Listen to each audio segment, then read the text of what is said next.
प्रतिनिधियों से संपर्क करने के बाद अब जन सरोकार के इस प्रोग्राम से भारतीय जनता पार्टी के प्रवक्ताओं ने दूरी बनानी शुरू कर दी है।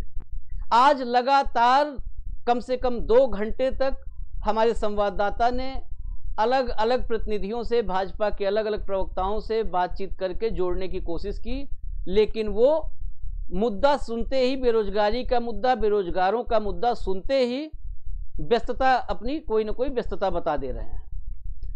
ये दरअसल उनकी मजबूरी है। मजबूरी ये है कि अब चुनाव से कुछ समय पहले, कुछ महीने पहले इन बेरोजगार युवाओं को वो जवाब आखिर क्या देंगे।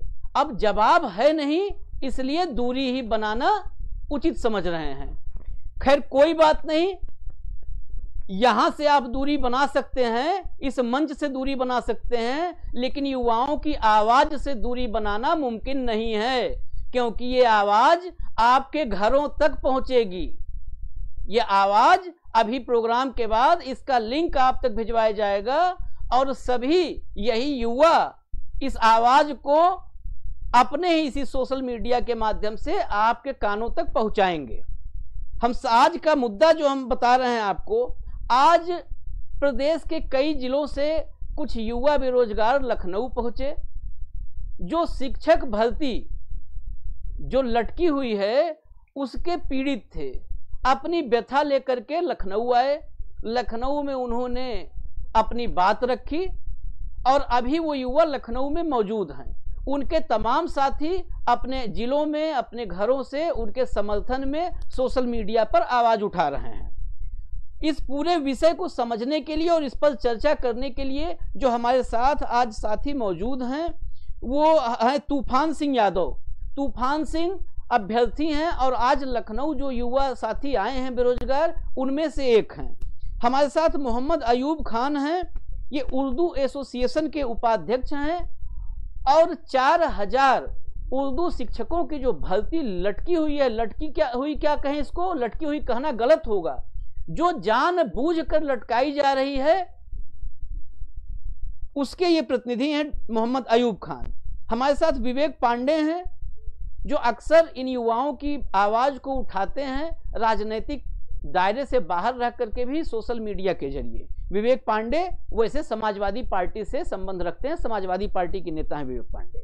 और अजय सत्यार्थी, ये भी अभ्यर्थी हैं, अभ्यर्थी क्या कहूं, बेरोजगार हैं और उसी बेरोजगारी की पीड़ा लेकर के ये दर दर भटक रहे हैं कि कोई कभी सुन ले इनकी आवाज, सरकार समाधान कर दे, इनकी पीड़ा को दूर कर दे।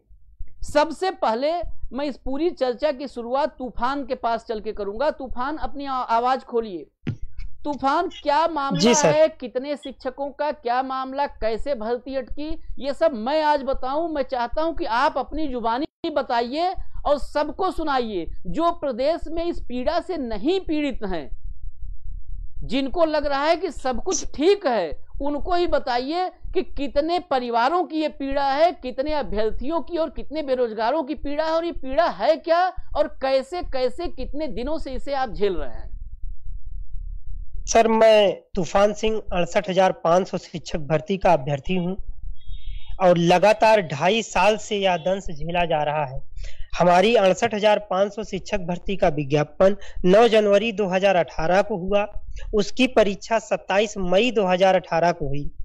इस भर्ती परीक्षा में आवेदकों की संख्या कम होने के कारण, जैसे कि 68,500 शिक्षक पद थे और उस पर 1,07,056 अभ्यर्थियों ने आवेदन किया।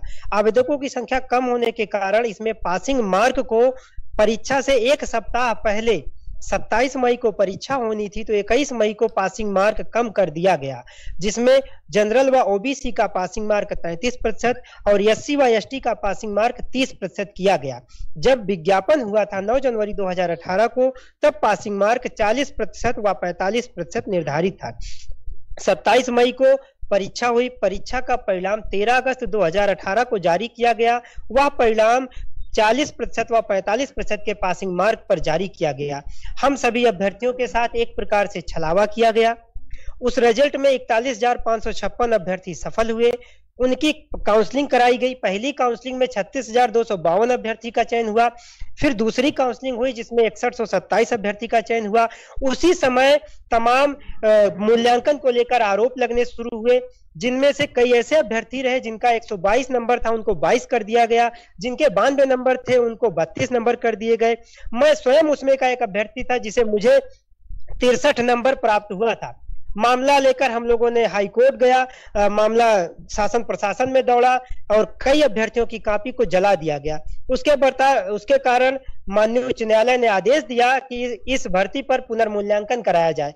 पुनर्मूल्यांकन कराया गया और उसमें 4700 अभ्यर्थी सफल हुए। उसमें मेरा मार्क्स 63 से बढ़कर 65 हो गया। उसके बाद हम अपनी कॉपी से संतुष्ट नहीं थे, हमारे कई ऐसे साथी थे जो संतुष्ट नहीं थे। फिर से हाई कोर्ट में याचिका डाली गई, फिर से आदेश आया हाई कोर्ट का कि इनकी कॉपी का मूल्यांकन किया जाए। उनमें 9 अभ्यर्थी सफल हुए। फिर उसके बाद आदेश आया, फिर 23 अभ्यर्थी सफल हुए। हमारी भी कॉपी का मूल्यांकन किया गया, फिर से मुझे 1 नंबर और बढ़ा के दिया गया, 66 नंबर हुआ। मैं फिर से हाई कोर्ट की शरण में गया। कोर्ट ने बार बार सरकार से यह कहा कि क्या मैं न्यायालय कॉपी जांचने के लिए खोल रखा है। तब फिर से कॉपी का मूल्यांकन हुआ और मुझे फिर से 67 नंबर देकर क्वालिफाई किया गया। हमारे साथ कई ऐसे अभ्यर्थी हैं जो 103 अभ्यर्थी ऐसे हैं जो इस भर्ती प्रक्रिया में सफल हुए हैं और अभी तक उनकी नियुक्ति नहीं हो पाई है। और मैं 22,000 इस भर्ती में लगभग 22,000 सीटें खाली हैं जो माननीय योगी आदित्यनाथ जी के द्वारा जारी शासनादेश पर सफल हुए हैं और उनको अभी तक नियुक्ति नहीं मिल पाई है। आज SCRT लखनऊ पर हम सभी सैकड़ों अभ्यर्थी इस मांग को लेकर आए थे कि हमें हमारी सीटों पर नियुक्ति की जाए। और 2016 की एक भर्ती है 12,460, जिसमें जो है नियुक्ति आधी की गई है, लगभग 4,500 अभ्यर्थियों की नियुक्ति की गई है और बाकी सीटें अभी भी वैकेंट है, उसको भी नहीं फुलफिल किया जा रहा है। इसी तरीके से 69,000 शिक्षक भर्ती हुई जिसमें कई तरीके के आरोप लगते गए। कभी MRC का आरोप लगा, कभी सीटों का आरोप लगा, जिसमें केंद्रीय पिछड़ा वर्ग आयोग का आदेश आया है कि लगभग 6,000 सीटें जो रही उसे गलत तरीके से आवंटित कर दी गई। लगभग उत्तर प्रदेश में 1 लाख शिक्षकों की भीड़ है जो सिर्फ और सिर्फ नियुक्ति का इंतजार कर रहे हैं।